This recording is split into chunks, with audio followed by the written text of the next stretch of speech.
నమ్మిన వారికి రక్షణ, నమ్మకపోతే బతుకంతా శిక్షలో బతికినట్టే ఉంటుంది.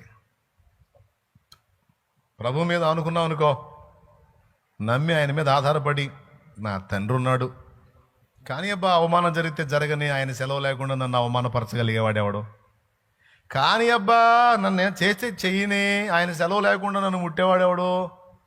కానీ అబ్బా రోగం, ఆయన సెలవు లేకుండా నన్ను ఏమైనా చేసిద్దా? మీలో కరోనా వచ్చి తగ్గిన వాళ్ళు ఎంతమంది చేతులు ఎత్తండి. మీ ఏమన్నా స్టీల్ బాడీసా? అందరి శరీరాలేగా మీ కూడా మట్టి శరీరం, అదే బాడీ, అదే శరీరం. ఇంకా చెప్పాలంటే బలవంతులు దాటి వెళ్ళిపోయారు, కానీ బలహీన ఘటముగా ఉన్న నువ్వు బతికున్నావు. వారికి ఇవ్వబడిన సమయం అయిపోయింది, వారిని పిలిచాడు. నీకు ఇవ్వబడిన కృప ఇంకా ఉంది, బతికి ఉన్నావు నువ్వు. ఆయన ఇవ్వాలి సెలవు.